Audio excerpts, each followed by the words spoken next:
it's the GOAT Coach, Coach T Flow, and this is GOAT Talk Live. Do you think that middle school football teams are starting to be too stacked? Guys, that's what it is today.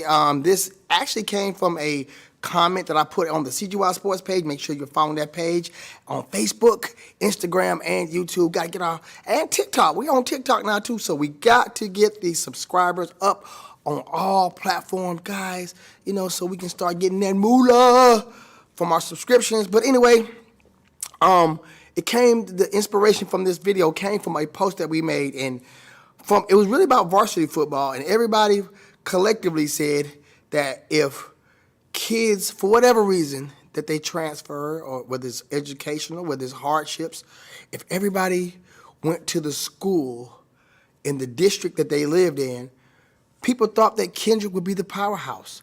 I think a grassroots school that leads by example is Spencer. I think Spencer is a school that most of the kids that go to Spencer probably don't transfer there. I don't know. You know, I'm not a district guru, so I don't know. I'm just going by what the information I'm getting from the parents. But is this phenomena happening on the middle school level? Case in point, Aaron Cone. So Aaron Cone, I'm not going to say who I talked to over there, but me and an individual at the who's involved in the Aaron Cone football program, we have great conversations, great debates about middle school football in Columbus and how it has kind of changed. And his opinion, dearly noted, about education and people wanting the best for their children is highly noted. But on a visceral level, when it comes to football teams, it's safe to say, I mean, for whatever reasons, whether it's hardships, whether it's educational, that a lot of those boys on that team do not live in that district. I mean, for Christ's sakes, it's in Midland. So let's just be real with that. And I'm not knocking that, because I think this phenomenon started in Midland, damn near, at Shaw. A coach at Shaw started, and I don't want to use the R word. People don't like it when you use the R word. Recruiting, and we know it, Carver recruits. So Central recruits. Probably half a Central team is actually from Columbus. So let's not be about these words. It goes down in Columbus, and it goes down everywhere. But it's not like it's not happening here. Even on the CYF level, I heard the Club U Bulldogs. What is it? Was it 10U or 8U? I heard that they did it this year. They have a stacked team, and the Raiders took them out. Shout out to the Raiders. No, that's my adopted team. Those Eastway Cherokees over here. Shout out to Coach Mario. But the Raiders are my adopted, and Coach Crenshaw over there too. And my boy Thunderbird. Thunderbird was kind of pulled me in, even when Eastway was tripping on booking me. So I said it, you know, don't give a damn. Coach Thunderbird pulled me in, and I was able to, like for years, every bit about, I've seen some of the boys. Shout out to Spot 'em Got 'em. He plays for Aaron Cone. That's my little buddy. I don't even know his real name. I've been calling Spot 'em Got 'em for the last couple of years, but he plays for Aaron Cone now. But I got close to those kids, DJ, King. They play for Rothschild, but from the Raiders organization. So shout out to the Raiders, man. Shout out to Thunderbird for giving me the opportunity to display my talents and also make me a couple coins at the same time. Take care of the GOAT, man. GOAT, man, take care of you. I mean, nobody has a better platform when it comes to exposure for your child than the GOAT, man. CGY Sports. This is what we do. I know. Shout out to Money Boy. That's my dog. You got the white boys. They doing their thing now. I forgot their name. Gas. I know Richard and I think Trip. That's their name. But I didn't know their company name. They do the live broadcasting. But when it comes to the hood, where it's all good, when it comes to the highlights, when it comes to having dozens of recruiters and coaches following your page, can't nan one of them fuck with the GOAT, man. That's just what it is. No, that's not me capping on them. That's not. And I gave them props, especially Money Boy. He been doing it a long time with the live stream. I'm talking about highlights, plays. We got over 40 million views. Hello. So I mean, hey, it is proofs in the pudding. But anyway, do we have a problem, or are y'all cool with it? Case in point, East Columbus, powerhouse school. I've been following them the last couple of years. They tanked. They've tanked. They, that dominance Even Fort was dominant. Fort didn't lose games. Like a loss? I don't know, and I don't know if they lost this year or not. I haven't really been following Fort like I usually do. But I have been watching Aaron Cone. I recorded Rothschild. I went to Rothschild. You know I always shout to Coach Corey. Like I said, look out for the GOAT man. The GOAT man, look out for you. That's all I'm gonna say about that. But shout to Coach Corey. These schools, we have a relationship with the coach or the program, and everything works seamlessly. You know what I'm saying? Things play out differently. But I know Rothschild, I think they lost against Richards. I don't know if they lost another game since then. And I wish, see, if y'all let the GOAT man, listen, like he keeps referring back to himself, damn right. If y'all let me run all, I need to, Jeff Battles, shout out to Jeff Battles, athletic director for Columbus. You need to give me a media position. Make up a job for me, Jeff. Y'all, somebody tag Jeff. Jeff, you to give me the media position for Muskogee County. Let me be the media director. I would have this shit so fire. Like, it'll be like watching ESPN, because I think that we need a page or a website dedicated so you always to see the standings in middle school. See the standings in we got to go to Max Prep, and they're not always accurate, but see the standings in varsity. Not just for football, for all sports. See the size. I don't know if it's north, south, east, west when it comes to middle school, but I know they got divisions. But, you know, the coaches know, but the fans don't know. And the fans is where it makes it more fun. That's what I like about middle school football, because it's always Columbus playing Columbus. And that's what varsity did this year. They got rid of those spiked divisions. They had all that 4A, 5A, whatever they was at. They brought everybody down to 2A, and boom. Like last night, Spencer and Hardaway battled it out. Spencer was up at the half, and then Hardaway battled back. And it was close game, 25-20. Shout out to my boy Aunt Merritt and the whole staff over there at WOKS. I listened to it on the radio. And it was a great game. So we can excel this whole sports market to a whole nother level from an entertainment point of view and from a numbers point of view when it comes to information. And I'm the guy to do it. So Jeff Battles hollered at me, man. You put a job description in there. I'm just media. Put my guy in there. Coach T. Flow the GOAT. I can do it, man. Not only for football, for basketball, for volleyball, for soccer, for flag football, for everything, all sports.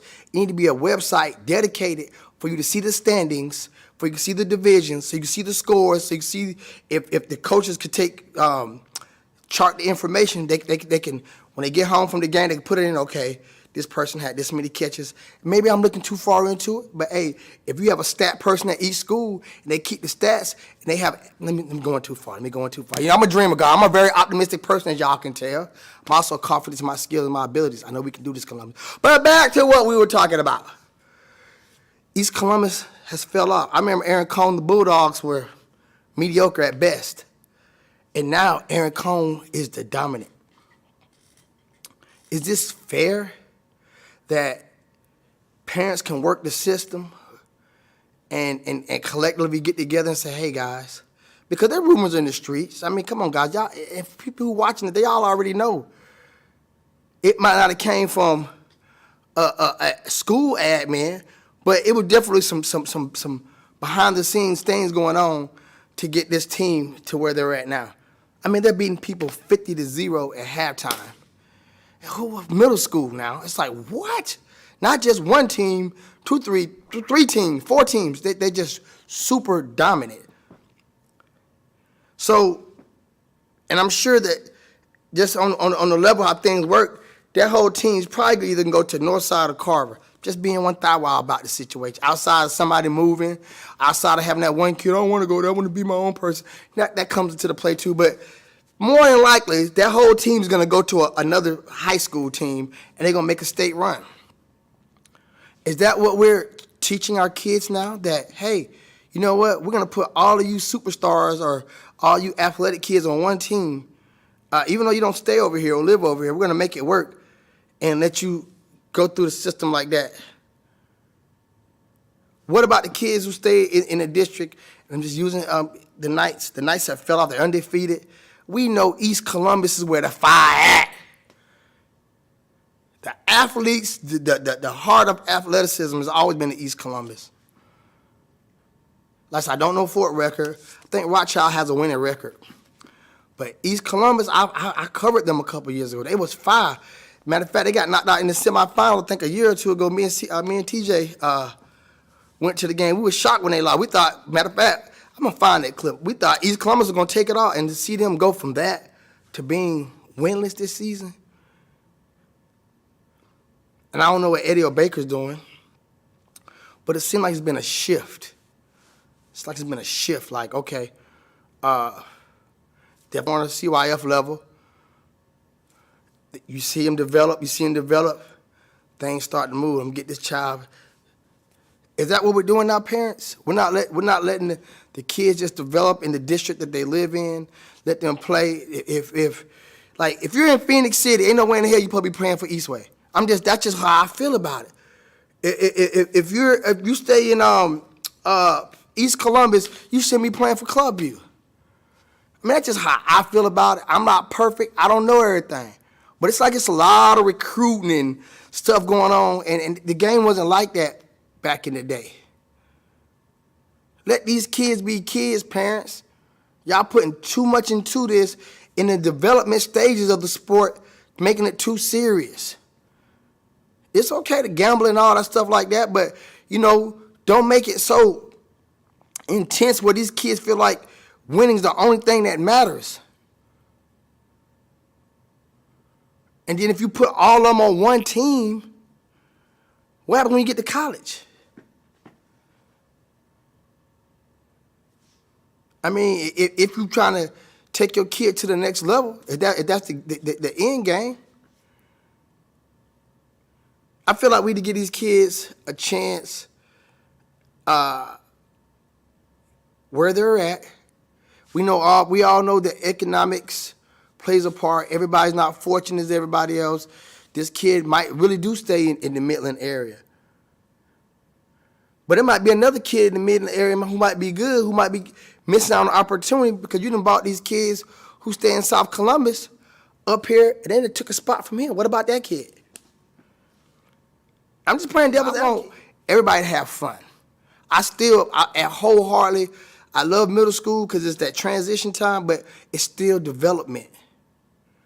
We're putting too much into it. It's becoming too serious. And you can be beat. Ask the Knights. The Knights were projected to win that year. And Richards won last year. Richards beat somebody. Was it that? Might have been Richards. Richards they had a good team. They had a couple of good players. Shout out to TJ. I think he plays for Carver now. But it was a more organic team. What we're seeing now is in all levels, you can look at it as, and I'm just going to use Clubview, no disrespect to Clubview. The Clubview, what's that? The 10, I want to say it's the 10U guys. Clubview 10U stack team. Aaron Cone stack team. And of course, the elite of all stack teams are the Carver Tigers. If I'm another coach at another school, I am trying to beat those schools. And outside of Harris County beating the Tigers, Spencer battled, but it's going to be hard to beat them when all the athletes in the city collectively go to this one school. If you got the best right tackles, the best guards, the best linebackers, the best safety, the best running back, the best quarterback, it's going to be hard to beat that team. And that's not what being competitive is all about, getting the best of the best. It's kind of like bully ball in a way. You feel me? Do y'all get it? You're not really seeing no real competition. If Aaron Cone is slaughtering folks 50-0 first half, they're not really getting battle tested for real.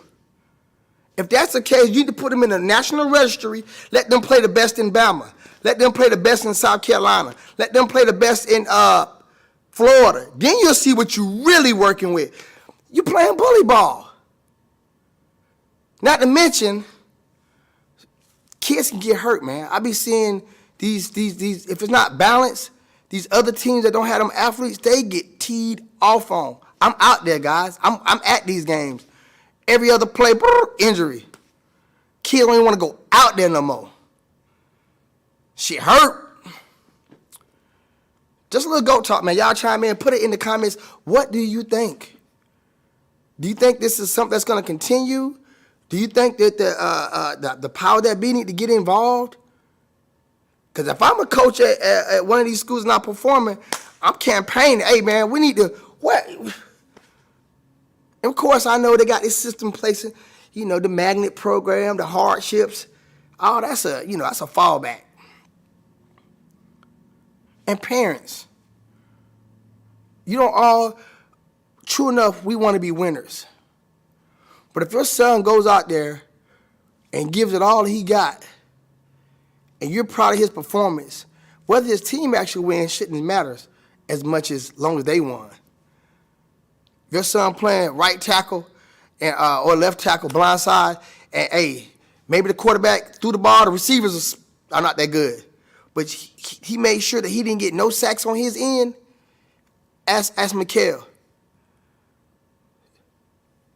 Even though he played defense at Hardaway, Hardaway wasn't all that good. Still made it as a freshman, played for the Georgia Bulldogs. That's the best definition I can show you. And he won a natty. I'm not gonna say he was on a team that sucked, but he was definitely on. He didn't play for Carver.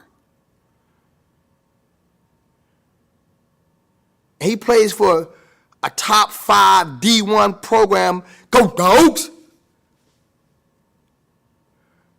So, hey, you play on another team. If you're a team of dogs, you might not get your shine if somebody else in front of you. Y'all give us some thought, Columbus. Don't talk live. Just chime in. Let me know what you think. Drop it in the comments. Hey, whether you disagree or agree with me, watch what you say to me. This is a platform we can all debate collectively. All those insults and negativity will not be tolerated. I'm not going to fight. I'm a lover, not a fighter. I just erase your comment and block you. Boop. If you see me in the street, you come with that rah-rah, though, you already know. Drive boy for life. I'm out here.